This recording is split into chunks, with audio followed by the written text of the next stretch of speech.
너무 큰 오해가 있죠. 고혈압이 이제 지금도 굉장히 많은 환자들이 저한테 오는 게 저는 평상시에 고혈압이 없었다. 저는 머리가 아픈 적이 없거든요. 근데 절대로 아셔야 되는 건 고혈압은 그냥 아예 증상이 없다고 아셔야 됩니다. 전혀 증상이 없다. 본인이 혈압이 심지어 180, 190이 돼도 나는 느낄 수가 없다라고 아셔야 됩니다. 그러니까 이걸 내가 못 느낀다고 라고 생각하시겠지만 사실 그런 이미지는 고혈압이 굉장히 위험하니까 당신의 몸을 지키라고 한 여러 캠페인 때문에 만들어진 이미지입니다. 그 당시엔 굉장히 효과적인 캠페인이었지만 지금은 환자분들한테 오히려 약간 오해를 불러일으키고 있어요. 그러다 보니까 평상시에 증상을 느끼지 않은 본인이 고혈압이 없다고 착각하시는데 사실 실제로는 고혈압은 소리 없는 살인자죠. 당뇨는 약간 증상을 좀 느낄 수도 있는데 고지혈증, 고혈압 같은 경우 특히 이제 고혈압은 훨씬 더 피해가 심하기 때문에 소리 없는 살인자라고 볼 수 있습니다. 일단 목이 아픈 두통의 상당수는 근육 긴장성 두통입니다. 사람이 이렇게 직립보행을 하면서 무거운 머리를 들고 다녀야 되거든요. 이 목 근육과 머리 근육이 어마어마하게 많은 근육이 있어요. 그래서 본인은 사실 이게 평상시에 당연히 하는 거라고 생각하지만 중력에 반해서 이 머리를 들고 있는 게 굉장한 거기 때문에 머리가 근육통을 많이 느껴요. 그게 두통으로 느끼시게 되는 경우. 그래서 우리가 원인이 없는 1차성 두통의 절반 정도는 머리에서 느끼는 근육통이다 라고 생각하시면 되고요. 혈관성 두통이라고 해서 편두통, 머리 안쪽에 혈관 운동 불안정 때문에 생기는 이제 좀 약간 심각한 두통이 있는데 편두통도 고혈압과 아무 상관이 없습니다. 근데 코피 출혈 같은 경우는 실제로 점막이 약하신 분들은 혈압이 좀 올라가면 터질 가능성이 높긴 하죠. 그러니까 이제 그분들은 이제 혈압이 높아서 터졌다기보다 코 점막이 좀 약할 가능성이 높으니까 고혈압이 제일 중요한 요인이 아니라 코 점막이 약한 요인을 좀 더 살펴보셔야 됩니다.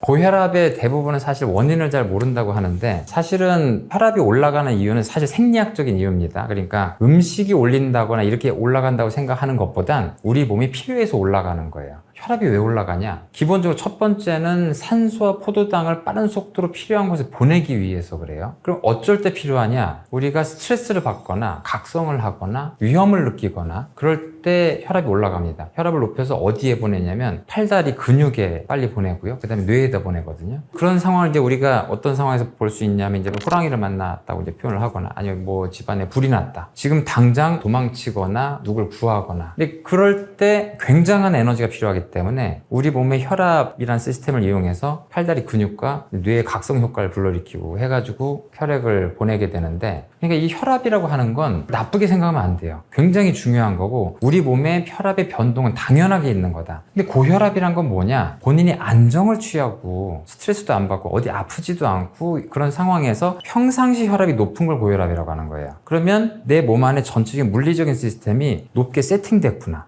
높게 세팅된 이유가 뭔가? 그게 이제 중요하다는 건데 평상시 혈압을 올리는 상황은 그 음식이 그 사람한테 스트레스를 주는 경우죠. 그럼 스트레스가 어떤 게 주냐? 짠 음식, 매운 음식 이런 걸 먹게 되면 스트레스를 받기 때문에 당연히 혈압이 올라가게 됩니다. 그 커피 같은 경우는 사실 혈압이 올라간다기보다는 약간 각성 효과가 있기 때문에 혈압이 좀 올라갈 수도 있겠지만 인유 효과가 있어서 혈압이 좀 떨어질 수도 있고 그러니까 약간 양면 효과가 있어서 혈압이 올라간다 이게 말씀드릴 수는 없고요. 소금 같은 경우는 초기에는 약간 짜니까 몸이 그 즐겁다면 혈압이 안 올라갈 수도 있는데 시간이 지난 다음에 염분 저류 때문에 몸에서 부종이 생긴다면 혈압이 올라갈 수 있습니다. 사실 이게 음식을 가지고 어떤 음식이 혈압이 올라가냐 떨어지냐라고 하는 건 그렇게 중요한 건 아닌 것 같아요. 좀 잘못된 생활 습관이 지속되다 보면 그런 일이 좀 많아지는 거죠. 그러니까 짠 음식을 많이 먹는다. 매운 음식을 많이 먹는다. 그래서 일정 기간 동안 그런 스트레스나 염분 저류가 우리 몸에 많아진다. 그리고 심장 입장에서는 지방량이 많아서 혈액을 많이 보내야 되면 당연히 더 세게 짜야 됩니다. 그 얘기는 비만해지면 더 강하게 짜야 되기 때문에 혈압이 당연히 올라가요. 그러니까 제일 중요한 요인은 본인이 이제 가지고 있는 키에 비해서 더 많은 살을 가지고 있다면 당연히 이제 혈압이 올라가게 되고 같은 체중이라 하더라도 염분이라든지 그런 때문에 이제 부종이 좀 많이 생겨서 그런다면 혈압이 더 올라가게 되고 그런 일이 벌어지겠죠. 생활 습관 자체가 그렇게 건강하지 못하고 체중이 점점 불어나가고 있고 그렇다고 하면 우리 몸에서 그거를 이제 기능적으로 받아들인 혈압들이 기본적으로 점점 올라가는 방향이 되겠죠. 그래서 이렇게 기능적인 고혈압 상태가 될 가능성이 높아집니다. 그런데 이 기능적인 고혈압은 교정 가능하죠. 약간 건강한 생활 습관으로 하게 되면. 그런데 40대 정도 넘어가면서부터는 혈관에 노화도 생기고 아니면 기능적인 고혈압 때문에 고혈압이 고혈압을 만들어요. 이게 무슨 말이냐면 혈관벽 문제 때문에 고혈압을 만들 수도 있는데 높은 혈압이 혈관벽을 손상시켜요. 악성 순환 과정에 거치게 되는데 그러니까 염분 저류나 살 때문에 기능적인 고혈압 상태 상태여서 되돌릴 수 있었는데 이게 계속 지속되다 보니까 결국에는 혈관벽이 손상되면서 기질적인 고혈압 상태로 넘어갈 수 있다는 거죠. 그렇게 한 40대 이후부터는 이게 너무 스무드하게 넘어가다 보니까 이런 상태에서 생기는 고혈압 우리가 다 이제 1차성 고혈압, 본태성 고혈압 이렇게 부릅니다. 이게 무슨 뜻이냐면 영어로 하면 idiopathic-하다, 원인을 모르겠다는 거죠. 근데 이런 idiopathic-하다는 거는 사실은 생활 습관에서 서서히 진행된 고혈압 상태를 말하는 거기 때문에 가역적으로 되돌릴 수 있을 만한 고혈압이 젊은 나이에 생길 때 그런 부분들은 젊은 나이 때 교정 가능하다. 근데 하지만 그런 것들이 지속적으로 반복적으로 생기게 되면 아무리 생활습관 교정을 해도 돌아가지 않는 고혈압 상태가 될 가능성이 높으니까 젊을 때 그런 고혈압 상태라면 생활습관 교정을 해가지고 정상 혈압으로 되돌리려고 노력을 하셔야 된다는 거죠. 아주 잘못 이해를 하고 있는 경우들이 되게 많습니다. 그러니까 30, 40대 생긴 기능적인 고혈압 상태예요. 원칙적으로 치료한다면 환자한테 약을 주면 안 됩니다. 의사가 살을 빼고 그다음에 짜지 않게 드시고 몸에 스트레스를 줄 만한 여러 활동들을 줄이고 그러면서 한 6개월에서 1년 동안 열심히 생활습관 교정을 해보십시다. 그래서 혈압이 목표만큼 떨어진지 보십시다. 이걸 당연히 해야 되는 거예요. 근데 그거를 30, 40대인데 약을 처음부터 주기 시작을 하면 굉장히 편하게 치료하시는 거죠. 근데 그렇게 해서 이분이 혈압이 돌아왔다. 그럼 그대로 가면 됩니다. 근데 돌아오지 않는다. 그럼 이제 이걸 어떻게 판단해야 되냐면 이분이 기질적으로 혈관이 망가진 기질적 고혈압 상태로 넘어왔나 보다 라고 생각하셔야 될지도 모르겠어요. 그러면은 이미 혈관이 망가진 상태는 약간 혈관이 딱딱해서 경화증이 온 상태, 혈압을 높여야만 혈액을 보낼 수 있는 상태로 약간 변성이 된 상태예요. 근데 문제는 우리 몸 중에서 혈관벽이 가장 약한 장기가 뇌입니다. 그러다 보니까 뇌에 있는 혈관벽들은 높은 혈압이 계속 오랫동안 유지되게 되면 점점 망가져가요. 아까 고혈압이 고혈압을 만든다고 했는데 높은 혈압이 유지될수록 뇌혈관들은 가장 먼저 망가지기 시작하는데 지속적으로 점점 더 망가져가요. 그러니까 생활습관 교정으로 교정되지 않는 고혈압이라고 판명이 났을 땐 당연히 이제 약을 써야 되고 그리고 고혈압으로 얼마나 오랫동안 노출되었느냐에 따라서 뇌혈관이 망가지는 정도가 결정이 된단 말입니다. 그러니까 정상 혈압으로 유지하는 기간이 굉장히 중요한 거예요. 약을 먹었다 안 먹었다가 중요한 게 아니라 고혈압의 치료 원칙은 정상 혈압을 유지하느냐 못하느냐 하나밖에 없어요. 그래서 약을 먹었다 하더라도 나중에 오히려 약을 먹으면서 저혈압 상태가 되면 약을 끊은 다음에 정상 혈압이 된다. 그럼 먹으면 안 됩니다. 오히려 고혈압이 될 때만 약을 먹어야 된다고 생각을 해야 되는 거예요. 근데 왜 의사들이 약을 꼭 안 먹었으면 이렇게 혼을 내게 되느냐 하는 부분이 있는데 환자들이 의사가 아니잖아요. 그러니까 환자들이 매일 혈압을 재면서 자기 혈압 상태를 다 관리하시는 분들도 있습니다. 너무 예민하셔서. 그러면 자기 혈압을 봐가면서 나는 절대 혈압을 130을 넘기지 않게 내가 약을 먹으면서 다 관리할 수 있습니다. 그럼 제가 그 환자한테 약을 먹는 거 안 먹는 거 다 그 환자를 믿고 이때 안 드셨구나 하는 걸 다 할 수 있어요. 그런데 재지도 않고 약도 몇 달치를 안 먹어서 이렇게 돌아오시는 분이 계세요. 이런 분들한텐 중간에 약간 저혈압 기간이 있다 하더라도 먹게 하는 게 낫겠다. 그래서 그냥 차라리 그런 거 신경 쓰지 마시고 드세요라고 얘기하는 거죠. 중요한 거는 이런 얘기 때문에 환자분들한테 고혈압 약을 먹게 되면 분명히 부작용이 좀 생기거든요. 아주 가벼운 부작용 때문에 고혈압 약을 먹을 때 생기게 되는 엄청난 이득을 포기하고 나중에 생기는 이제 뇌졸중이나 엄청나게 큰 재난을 막을 수 있을 만한 기회를 차단되게 된다는 거죠. 중요한 건 고혈압에 대해서 한 가지만 생각하시면 돼요. 이게 정상 혈압을 유지할 수 있느냐. 유지할 수 있다면 약은 끊어도 됩니다.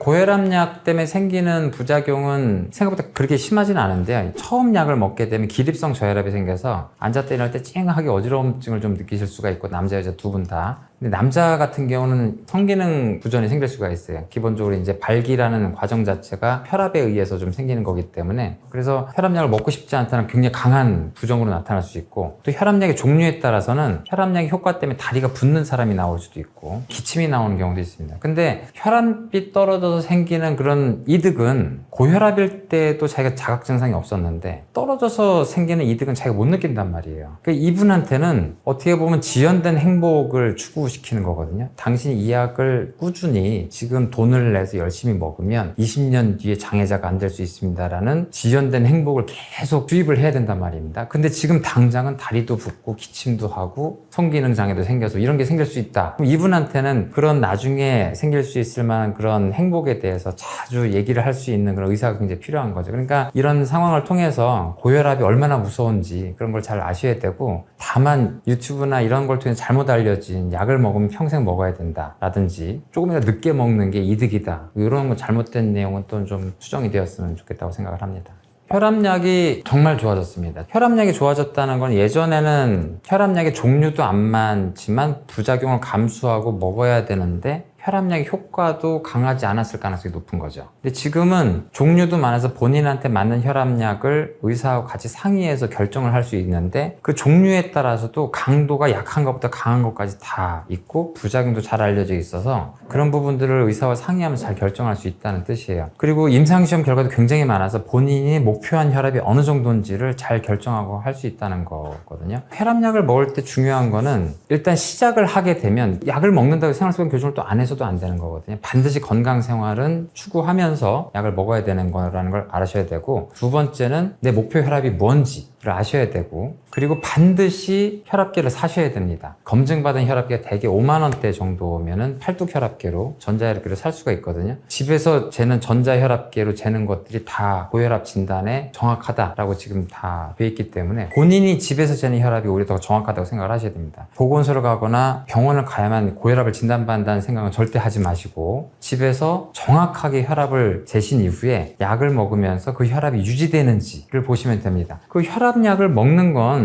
예전에는 혈압약을 먹을 때 정말 불편했던 건 하루에 3번 먹는 약도 있었어요. 근데 지금은 대부분 하루에 1번 먹습니다. 하루에 1번 정도만 잘 드시기만 하면 되니까 드시면서 본인 혈압을 잘 측정하시면 된다라고 보시면 되겠습니다.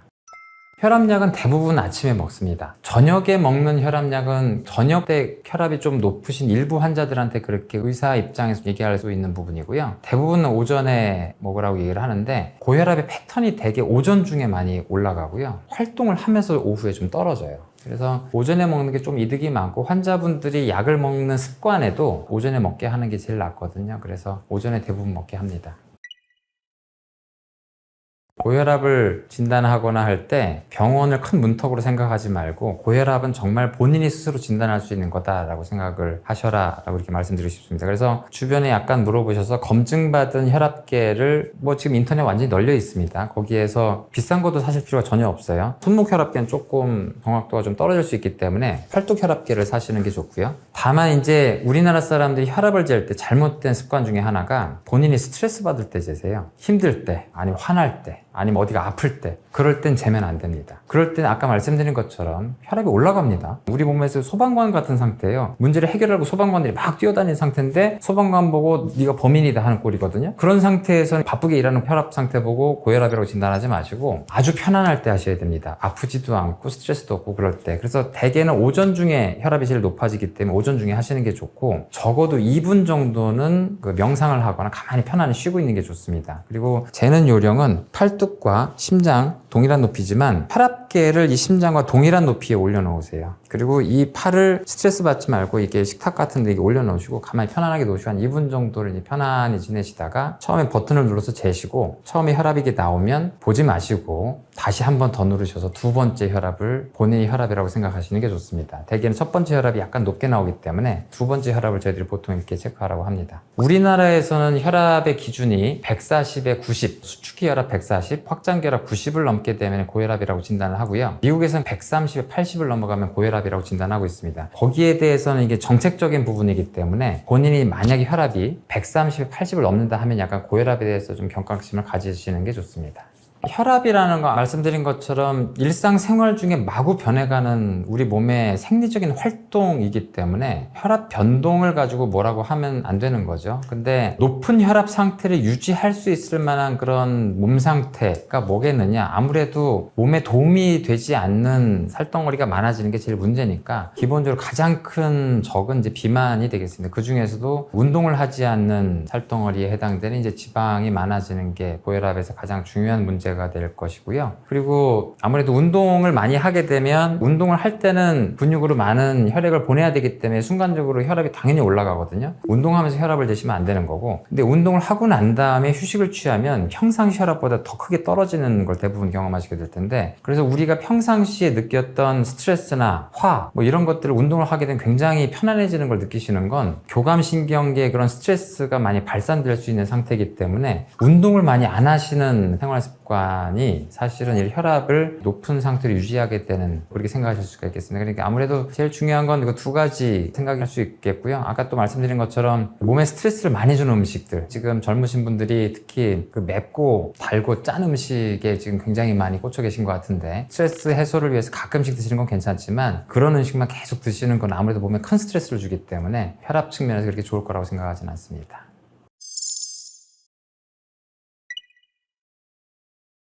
콜레스테롤 나쁜 것이 아닌 정도가 아니라 몸에 없으면 안 되는 필수 영양소입니다. 그러니까 고지혈증의 핵심 성분이죠. 그렇게 얘기하다 보니까 이제 나쁜 것이라는 인식이 생겨 있는데, 콜레스테롤이 없으면 사람이 죽습니다. 어떤 역할을 하냐면 에너지원은 아니라서 칼로리가 만들어지는 건 아닌데 세포벽 성분이 됩니다. 그래서 우리 몸의 모든 세포에는 일정 비율로 콜레스테롤이 다 박혀 있습니다. 그 역할은 세포벽의 투과성을 조절을 해요. 그래서 콜레스테롤이 없으면 투과도가 너무 세져서 세포의 수분이나 여러 가지 물질들의 투과도를 조절하는 굉장히 핵심 성분이다 라고 아시면 되고요. 두 번째는 생존과 번식의 아주 핵심적인 물질입니다. 우리가 스트레스를 받을 때 우리 몸에서 나오는 호르몬 중에 스트레스 호르몬이라고 부르는 호르몬들이 있습니다. 스테로이드 호르몬이라고 하는 게 있는데요. 그 스테로이드 호르몬이 없으면 우리가 사망하게 되죠. 그걸 견딜 수가 없기 때문에. 이 스테로이드 호르몬이 콜레스테롤의 구조식을 약간만 변화된 후에 나오는 호르몬들이거든요. 그래서 스테로이드 호르몬을 만드는 성분이다. 그럼 세 번째로는 우리가 자손을 낳고 번식하는데 성호르몬을 만드는데 너무 중요한 성분입니다. 중요하다기보다 거의 콜레스테롤부터 여자분 같은 경우는 난소, 남자 같은 경우는 고환, 정소에서 성호르몬을 만드는데 콜레스테롤로서부터 만들어요. 그러니까 콜레스테롤이 부족하다면 성기능도 떨어지고 생존에 필요한 스트레스를 견디는 힘도 떨어지고, 정말 부족하다면 세포 기능 자체도 떨어지기 때문에 사람이 살 수가 없죠. 사실 콜레스테롤 없으면 사람이 죽는다고 봐야 되는 거죠. 근데 우리 몸에서는 단백질이나 콜레스테롤, 지방 이런 것들을 합성해서 우리 몸의 전체에 공급하는 어마어마한 생화학 공장이 있습니다. 간이라고. 특히 이제 음식을 먹고 잠자는 동안 포도당을 통해서 우리 간의 어마어마한 생화학 공정을 통해서 콜레스테롤이 합성됩니다. 그 콜레스테롤이 혈행을 타고 정소나 난소 쪽으로 이동을 해서 호르몬이나 그런 것들을 만드는 데 이용되게 되죠. 콜레스테롤이 많이 떨어지게 되면 아무래도 신진대사 굉장히 안 좋다는 걸 의미하기 때문에 사실 간 기능을 보여주는 굉장히 중요한 지표 중에 하나예요.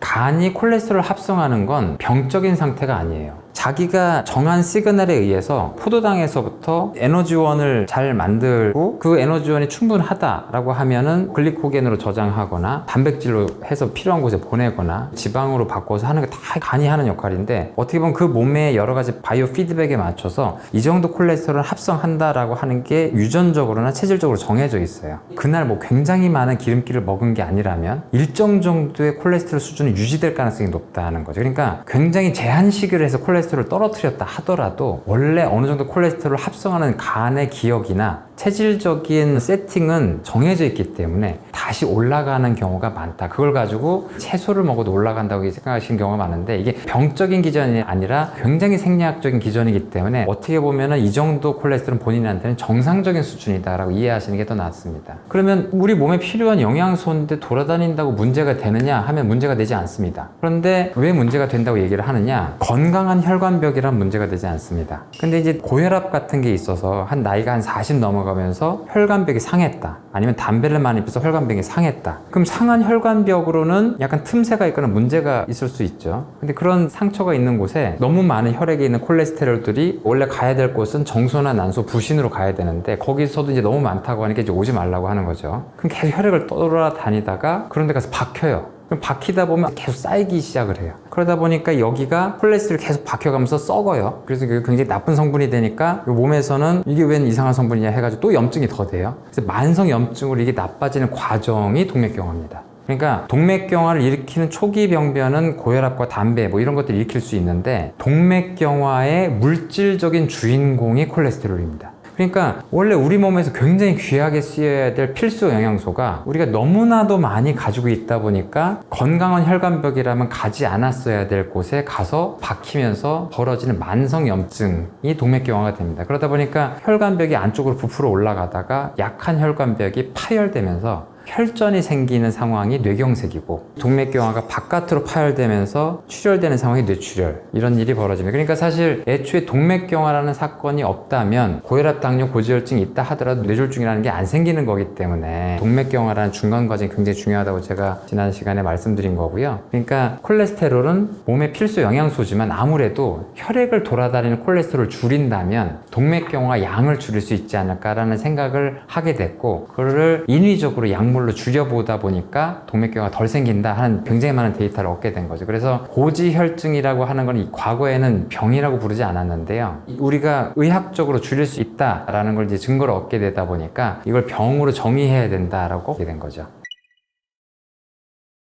콜레스테롤이 높아질 소스는 계란 노른자처럼 콜레스테롤이 많은 걸 직접 먹었을 때, 콜레스테롤을 직접 흡수했을 때 높아지거나 아니면 콜레스테롤을 합성했을 때 높아집니다. 콜레스테롤 합성하는 소스는 포도당, 탄수화물밖에 없어요. 과학적으로는 생길 수는 있는데 대부분의 소스가 탄수화물이에요. 그러니까 기름기를 먹지 않아도 밥을 먹는다면 우리 몸에서는 콜레스테롤을 만들 수가 있어요. 근데 채소만 먹는다면 채소 안에는 사실은 뭐 무기질과 섬유소와 이런 것만 있지 탄수화물이 거의 존재하지 않고 기름기도 거의 없기 때문에 제 생각으로는 단백질이나 지방질을 극도로 줄인다면 아마도 반대급부로 탄수화물을 어떻게든 드실 거라고 생각이 되기 때문에 그것 때문에 이제 몸에서 이제 합성하는 콜레스테롤이 많아지는 거죠. 뭐 한 두 가지 정도 이유가 있을 것 같은데요. 그러니까 아무래도 탄수화물 과잉이 이제 비만의 원인이라고 생각하다 보니 저탄고지 다이어트가 열풍이긴 한데, 지방이라는 중요한 성분은 이제 우리가 중성지방이라고 하는 성분이거든요. 이게 중성지방 트리글리세라이드라고 하는 성분은 에너지원입니다. 문제는 콜레스테롤도 같이 있는 경우가 아주 많아요. 삼겹살을 먹으면 중성지방만 들어오는 게 아니라 콜레스테롤도 같이 들어와요. 중성지방은 에너지원이라서 운동하면 에너지를 태울 수가 있어요. 근데 콜레스테롤은 에너지원이 아니에요. 많으면 쌓여요. 그러니까 저탄고지 다이어트를 해서 우리 몸에서 필요로 하는 것보다 콜레스테롤이 더 많이 들어오면 다이어트를 해도 콜레스테롤이 더 올라갈 수가 있고, 본인 또 지방을 줄이는 다이어트를 했는데 지방이 적게 들어온 것 때문에 우리 간에서는 리바운드로 콜레스테롤 더 많이 합성해야 된다라고 약간 잘못된 생산을 하게 될지도 모르는 거죠. 그러니까 사실 콜레스테롤이 조금 올라가는 변화가 생기는 거는 우리 몸에서 거기에 대한 보호 반응일지도 모릅니다.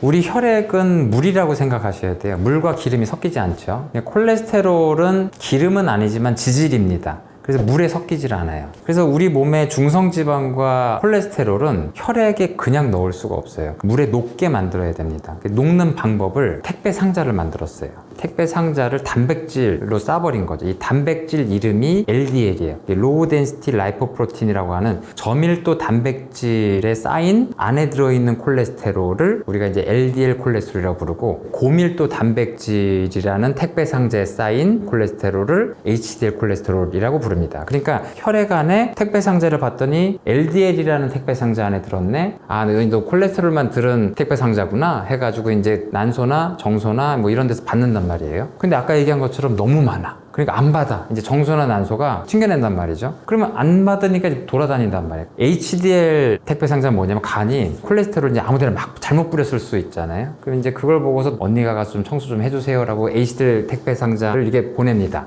빈 상자를 보내면 HDL 언니가 가가지고 이제 콜레스테롤까지 회수해 와요. 청소해가지고. 그럼 이제 HDL 콜레스테롤 안에는 회수된 콜레스테롤이 있는 거예요. 얘는 이제 귀소 본능이 있어서 간으로 돌아오는 애인 거죠. 그러니까 LDL 콜레스테롤은 돌아다니다가 동맥경화를 일으킬지도 모르는 콜레스테롤을 가지고 있을 거다라고 생각해서 그걸 나쁘다라는 표현을 하는 거고, HDL 콜레스테롤은 간으로 지금 되돌아오고 있는 콜레스테롤이니까 좋다 나쁘다 이렇게 표현하고 있는 거죠. 어떤 걸 측정하냐면 혈액 전체에 있는 총 콜레스테롤을 측정을 하고요, 혈액 전체에 있는 중성지방을 측정을 해요. 총 콜레스테롤 무슨 의미냐면 LDL 콜레스테롤도 더하고 HDL 콜레스테롤 더하고 VLDL 이런 거 더한 거란 말이에요. 그런데 총 중성지방은 어디에 있건 중성지방을 다 더한 거예요. 이게 복잡하죠. 그러니까 총 콜레스테롤은 아까 얘기한 좋을 수 있는 HDL 콜레스테롤과 나쁠 수 있는 LDL 콜레스테롤 합친 거기 때문에 총 콜레스테롤 수치가 높거나 낮은 거가 좀 같이 판단하시면 안 됩니다. 본인이 이제 총 콜레스테롤 제가 200이 넘어야 하면 나쁜 콜레스테롤이 높을 가능성은 있는 거지만 그걸 가지고 전 좋으면 나쁜다 이렇게 하시면 안 되는 거고, LDL 콜레스테롤이 얼마냐를 따져보셔야 되는 거고, 보셔야 되는 건 LDL 콜레스테롤만 보시라고 말씀드리는 거고요. 여기서 중요한 건 자기의 단계입니다. 내가 일반인이다. 내가 50세 이전에 아무런 위험 요인도 없고 동맥경화도 없다. 그러면은 사실 고지혈증을 그렇게 아주 심각하게 생각하실 필요는 없습니다. 다만 그래도 너무 높다라고 하면 조금 경각심을 가질 필요가 있는데 건강검진을 하면 대부분 나오실 테니까 LDL 콜레스테롤이 160을 넘는다 하면 조금 생활습관 교정을 좀 해봐야 되겠다. 근데 몇 년이 지나 떨어지지 않는다. 그럼 약을 먹는 게 나을까라는 걸 좀 진지하게 생각을 해보셔야 됩니다. 그런데 내가 분명히 동맥경화가 있다. 그다음에 이제 내가 고혈압도 가지고 있고 내가 담배도 피우고 있다. 그러면 160을 넘는 고지혈증이다. 그럼 약으로 낮추는 걸 굉장히 고민을 하기 시작을 하셔야 됩니다. 단계라고 말씀드렸는데 굉장히 심각한 동맥경화가 있다고 진단을 받았거나 아니면 이미 뇌졸중이 왔거나 아니면 심근경색이 온 환자다라고 하면 그때 수치를 따지지 않습니다. 70 이하로 떨어뜨려요. 무조건. 근데 이거는 식이습관으로 떨어뜨릴 수가 없는 수치. 무조건 약을 먹어야 돼요. HDL을 또 굉장히 중요하게 봐야 된다라고 하는 얘기가 있는데 제가 의사로서 말씀드릴 수 있는 건 좀 보지 말라고 말씀드리고 싶습니다. 보지 말라. 왜냐면 HDL 콜레스테롤이 높으면 좋은 거긴 한데 이제 20년 전부터 HDL 콜레스테롤만 올리려고 하는 약을 만들었다가 대부분 실패했어요. 부작용이 더 심했어요. 혈압이 더 많이 올라가고. 그래서 지금은 HDL 콜레스테롤만 올리는 약이 상업적으로 성공하지 못했기 때문에 의학적으로 저희들이 처방하지 않습니다. 그러니까 어떤 영양제나 뭐 이상한 얘기들을 통해서 HDL 콜레스테롤 올릴 수 있다 이렇게 얘기하는데 인위적으로 HDL 콜레스테롤 올리는 게 거의 불가능하고 힘들다고 보셔야 돼요. 그러니까 수치를 신경 쓰는 것 자체가 괜한 신경을 쓰시는 거죠. 그러니까 저는 HDL 콜레스테롤이 낮건 높건 그건 그냥 의사한테 맡겨두는 게 낫지 그거를 올리기 위해서 뭐 오메가3라든지 이런 거 약제를 쓰는 건 별로 그렇게 좋은 행동은 아닌 것 같다라고 생각을 하고요. 또 마지막으로 중성지방을 굉장히 신경 쓰세요. 중성지방은 잘못 측정하는 경우가 많습니다. 중성지방은 에너지원이라고 했어요. 우리가 지방분을 먹을 때 바로 올라가는 수치예요. 삼겹살을 먹었다 하면 즉각적으로 엄청나게 올라갑니다. 500 넘어가요. 기본적으로 250을 넘어가면 이제 중성지방이 좀 높다라고 하는데 단 전제 조건이 반드시 8시간 내지 12시간 금식을 반드시 시켜야 됩니다. 그래서 반드시 아침에 와서 아침 먹지 않은 상태에서 검사하시라고 얘기를 하거든요. 그런데 이제 일반 의원들 같은 곳에서는 그냥 낮에 병원에 갔는데 그냥 피 검사를 시켜가지고 중성지방 수치를 보게 하는 경우가 있어요. 설마 그러겠냐 싶기도 하겠지만 제가 실제로 당한 상황이라서 이런 상황들은 잘못된 검사로 인해서 본인이 중성지방이 높다고 오해할 수 있는 그런 상황인 거죠. 그러니까 중성지방과 HDL은 좀 가급적 아주 잘못된 수치가 아니라면 신경 쓰지 말라고 얘기하고 싶고요. 총콜레스테롤은 좋은 거 나쁜 거 합친 거기 때문에 보지 말라고 얘기하고 싶고 LDL 콜레스테롤만 신경 쓰시되 그것도 본인의 단계 내가 정상인이냐 위험요인 환자냐 아니면 동맥경화 환자냐 아니면 뇌졸중 환자냐 거기에 맞춰서 보셔야 된다라고 얘기하고 싶습니다.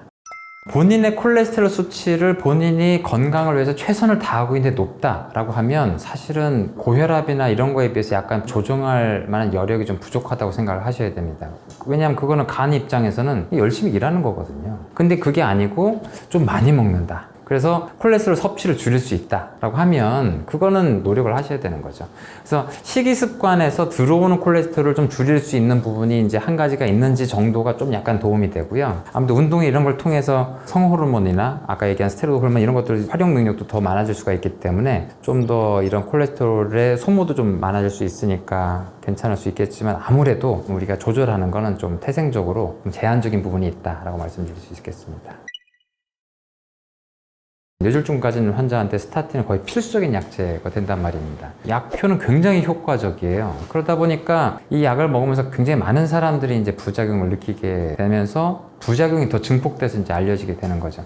근데 어떤 약이건 리스크와 베네핏, 이 위험과 이득을 생각을 해야 되는데요. 이 스타틴이라는 약이 간에만 작용하는 게 아니라 온몸에 작용을 해요. 콜레스테롤 생합성은 온몸에서 벌어지는 거라고 했잖아요. 간 말고 가장 활발한 데가 어디냐라고 하면 근육이 제일 많이 벌어져요. 왜냐면 근육은 움직이는 일이 많으니까 손상도 많고 그래서 세포막을 보수할 일이 많단 말이에요. 그럼 세포막을 보수할 때 콜레스테롤도 손상됐으니까 다시 콜레스테롤 박을 일이 많겠죠. 근육세포는 자기가 스스로 콜레스테롤을 만들어서 다시 보수해야 되는데 스타틴이 들어오게 되면 콜레스테롤 생합성을 방해하니까 간에서 콜레스테롤 만드는 일이 줄어들게 되죠. 근육세포의 생리활동이 떨어지면서 특히 스트레스를 많이 받다 보면 근육세포가 파괴되는 일도 생길 수가 있는 거예요. 지금 나오는 임상시험 약물들은 대조군에 비해서 횡문근 융해증이나 근육세포 효소수치가 절대 올라가지 않는 약물들로만 구성되어 있습니다. 이 안전성들은 다 통과한 약들이고 이미 시판 후에도 그런 것들이 다 조사되어 있어요. 근데 문제는 근육세포가 손상돼야만 환자들이 증상을 느낄까요? 손상되지 않아도 나 분명히 근육 이상하다. 느낌이 이상해요 라고 하면 의사 입장에서는 스타틴을 참고 드시는 게 나아요 라고 얘기하고 싶은데, 이걸 스타틴에 관련된 스캔들이 여러 얘기 들은 것 때문에 스타틴이 이렇게 무리해서 먹으면 안 된다는 여러 유튜브 이런 내용들을 보시고서 조금 느낌이 안 좋으니까 안 먹겠다. 제가 얘기 드리는 건 고혈압과 고지혈증은 정말 자각 증상이 없습니다. 정말로 침묵의 살인자들이에요. 나중에 되면 혈관을 다 망가뜨리니까. 그런데 고혈압 약과 고지혈증 약은 부작용을 일으킬 수도 있어요. 그래서 환자분한테 불편을 느낄 수도 있어요. 근데 그 불편이 대부분의 경우에 먹다 보면은 적응하면서 지내실 수가 있고, 그 안이 조금 불편하다 하더라도 불안을 느끼실 필요가 없는 경우들이 많고, 부작용을 느끼는 게 오히려 약효가 있다는 걸 반증하는 걸 수도 있어요.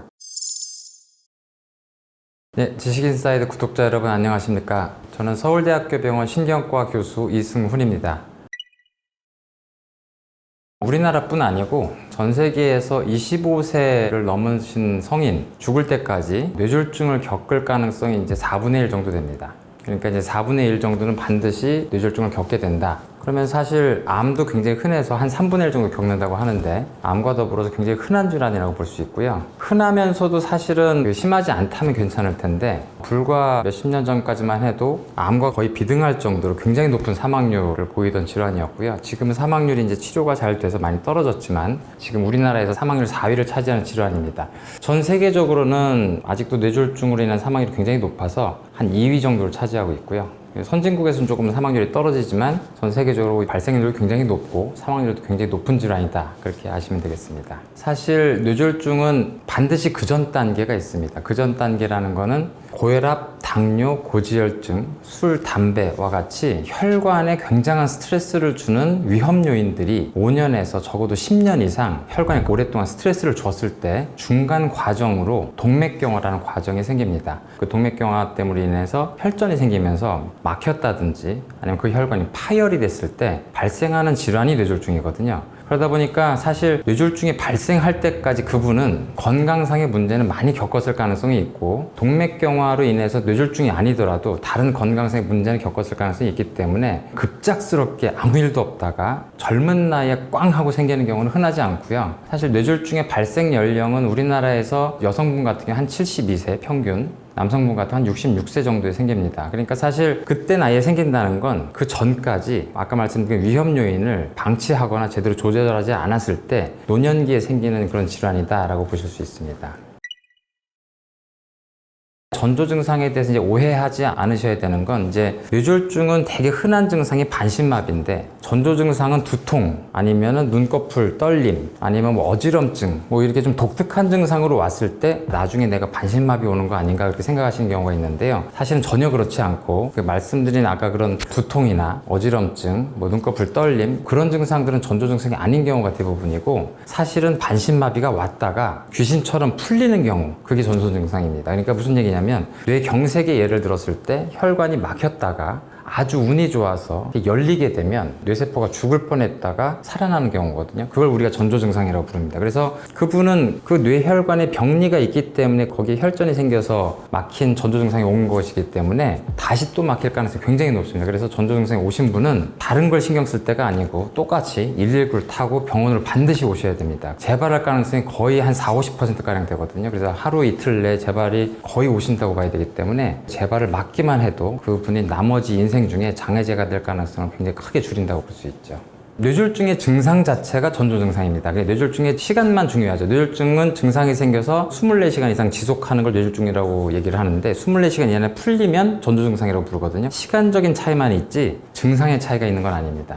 심장 같은 경우는 어느 한쪽이 망가진다 하더라도 심장 전체의 증상을 느낍니다. 수축력이 떨어져서 숨이 차거나 통증이 있거나 그런 증상을 느끼게 되죠. 그런데 뇌는 이 모든 영역이 같은 일을 하는 게 아니라 위치별로 다 다른 일을 해요. 그러다 보니까 뇌에 경색이 생겨서 일부가 망가지면 우리 몸의 일부가 망가집니다. 그래서 우리가 이걸 국소적인 신경학적 증상이 생긴다는 표현을 하고, 뇌졸중은 대부분 전신이 망가지지 않고요. 한쪽 팔다리가 마비가 된다든지, 구음장애에서 발음이 안 된다든지, 실어증이 생겨서 말을 못 알아듣거나 말을 못 한다든지, 아니면 실조증이 생겨서 잘 못 걷는다든지, 시야장애가 생겨서 한쪽 편만 안 보인다든지, 이런 식으로 완전히 없어지는 건 아니고 일부만 없어지는 그런 증상이 생기게 돼요. 굉장히 이상한 증상이 생깁니다. 그러니까 사실 뇌졸중 증상은 그걸 겪는 환자분들은 본인이 평상시에 예민해서 느낀다고 생각하기엔 너무 이상한 증상이기 때문에 대부분의 경우엔 뇌졸중이라고 이제 병원에 오시게 되는데, 다만 이제 조금 예민하신 분들은 만성 두통, 만성 어지럼증, 뭐 눈꺼풀 떨림, 뭐 얼굴 떨림 이런 거 가지고 오시게 되는데, 그런 것들은 아닌 경우가 많다는 거죠. 뇌졸중이라는 병이 너무 무서우니까 평상시 자기 몸을 이제 자가 검진을 해서 내가 뇌졸중이 생길 만한 상황인지 아니면 이 증상이 맞는 건지를 간단하게 알고 싶어 하는 게 사람의 심리다 보니까 약간 미신적인 사고죠. 그래서 전혀 관계없는 신체 증상을 가지고 이제 뇌졸중과 연관해서 해보는 그런 시도들이나 그런 것들이 유튜브에 많고 심지어 TV에도 나오고 그런단 말이죠. 그래서 그런 것들은 사실 학술적으로나 의학적으로 전혀 타당하지 않아요. 그런 거 믿지 않으셔야 되고요. 미국 같은 경우에는 캠페인이 잘 돼 있어요. FAST라고 해서 FAST. 그게 무슨 뜻이냐면 FAST 그러니까 빨리 하라는 얘기죠. 근데 F는 face, 얼굴, 그다음 A는 arm, 그다음에 S는 speech, T는 타임이에요. 시간 없다는 얘기니까. 그러니까 얼굴과 팔과 말이 이상한 증상이 셋 중에 하나라도 생기면 시간 없으니까 빨리 911을 불러라 이 뜻이거든요. 여기서 중요한 건 이겁니다. 아까 얘기한 것처럼 너무너무 이상한 증상이기 때문에 환자가 이 증상을 내가 뇌졸중이 아니라고 생각하기 힘들 정도로 이상한 증상이란 말이에요. 평생 팔다리를 자기 의지로 안 들어본 적이 없는데 안 들리면 사실 어느 누가 안 가겠어요. 그러니까 확실한 증상이 생겼을 땐 무조건 가야 됩니다. 시간까지 기억해야 되고. 근데 애매한 경우죠. 말이 약간 어눌하게 나오는데 내가 지금 오늘 컨디션이 안 좋은 건지 뇌졸중이 온 건지 좀 이상하다. 그럼 사람들한테 내 목소리 이상한지 좀 물어보겠죠. 근데 얼굴이 조금 느낌이 이상한데, 팔 감각이 조금 이상한데, 이게 가볍게 오시는 분들이 있어요. 그러니까 이럴 때는 아까 얘기한 뭐 패스트는 이런 걸 기억할 게 아니라 저는 한 가지만 얘기하고 싶은 게 대칭성을 생각해라 이렇게 얘기하고 싶어요. 대칭성이 뭐냐면 우리 몸은 기본적으로 대칭적이에요.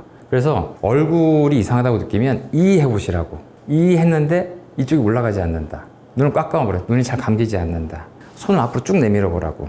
살짝 떨어지는 것 같다. 다리를 쭉 뻗어보라고. 다리가 살짝 떨어지는 것 같다. 양쪽 힘이 대칭적이지 않다라고 그렇게 느낀다면 이제 병원을 가는 게 좋다는 거죠. 이건 경미할 때. 그러니까 사실 이건 자가검진이라기보다 뇌졸중이 왔을 때, 의심이 될 때 주변 분들과 한번 테스트해보라고 하는 거고요. 대부분 그보다 좀 더 강하게 오시기 때문에 사실 그런 걸 할 틈이 없고 119를 누르기 바쁩니다. 그리고 또 우리나라는 119를 누르게 되면 서울 같은 경우에 이제 대개 5, 6분 내에 자기 집에 도달하기 때문에 사실은 뭐 그런 테스트를 하는 게 시간이 아까운 경우가 많죠.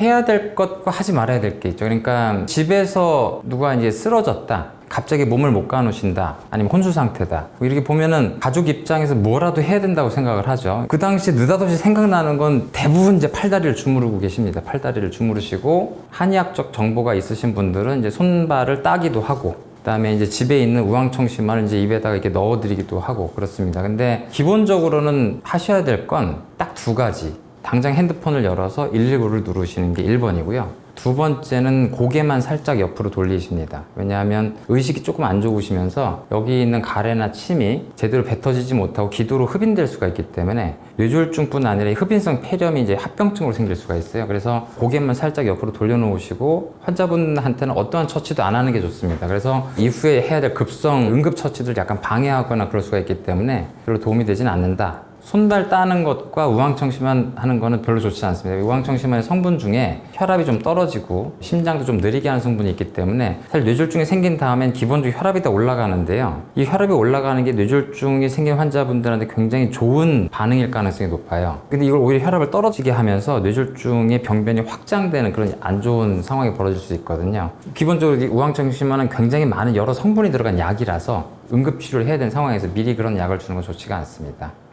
그 골든 아워라는 거의 정확한 정의는 환자의 예후를 바꿀 수 있는 굉장히 중요한 치료 방법이 있는데 그 치료가 의미 있는 시간을 골든 아워라고 보통 얘기할 수 있습니다. 그러니까 뇌경색이 생겼을 때 혈관이 막히면 제일 산소와 포도당을 못 받는 중심부 부위에서부터 주변 부위까지 뇌세포의 사망이 점점 파급돼 나갑니다. 죽은 세포는 어쩔 수가 없지만 죽어가던 세포가 있어요. 반음형 부위라고 표현을 하는데 기능은 못하고 있지만 죽지 않은 세포예요. 그런데 여기에 혈액을 되돌려주면 갑자기 일을 하기 시작을 해요. 이 반음형 부위를 살리는 게 우리가 이제 뇌경색에서 치료 굉장히 중요한 부분인데 시간이 지날수록 이 죽은 부위가 확장이 돼요. 일반적으로는 저희들이 한 6시간 정도를 골든아워라고 부릅니다. 6시간 정도를 지나면 그 이후에 하는 이 혈전 제거술은 크게 도움이 되지 않는 경우가 많다라고 얘기 드리는 거죠. 그래서 골든아워의 굉장히 중요한 점은 죽은 뇌세포는 살릴 수가 없다. 하지만 지금 죽지 않았지만 일을 안 하고 있는 뇌세포, 반응형 부위를 살릴 가능성이 굉장히 높으니까 일찍 오는 게 굉장히 중요하다라고 설명을 드리는 거고요.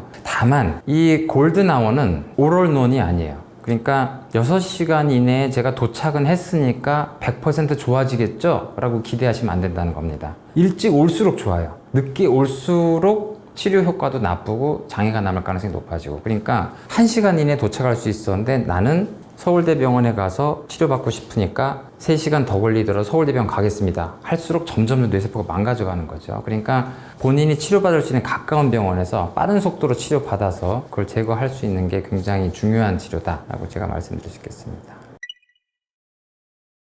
뇌졸중이란 병은 한 50세 이후에 생기는데 대부분 이전에 생긴다면 사실은 뇌졸중이 생길 만한 아주 독특한 유전적인 소인이나 이제 그런 분들인데 50세 이후에 생기고 평균 연령대가 60, 70대에 생긴다고 해서 멀쩡하다가 생기는 게 아니고 제가 말씀드린 것처럼 30, 40대의 나쁜 생활 습관과 건강에 안 좋은 병전 위험 요인을 관리 안 한 게 나중에 쌓여서 60, 70대에 그게 생기는 거거든요. 그러니까 사실 30, 40대의 건강 관리를 시작을 하셔야 됩니다. 근데 이렇게 얘기하면 이렇게까지 어떻게 피곤하게 사냐라고 생각하실 것 같은데요. 정말 조금만 하라는 거지 굉장히 피곤하게 살라는 얘기가 아니고, 확실하게 말씀드린 위험 요인에 대해서 그 위험 요인이 내가 있는지, 30, 40대에 흔하게 생기는 고혈압과 당뇨, 그다음에 술, 담배 문제, 비만, 운동 부족 이런 문제니까, 비만과 운동 부족은 사실은 제가 이렇게 얘기를 안 해도 우리나라에 지금 엄청나게 많은 사람들이 열심히들 애를 쓰시니까 그건 알아서들 하실 것 같고요.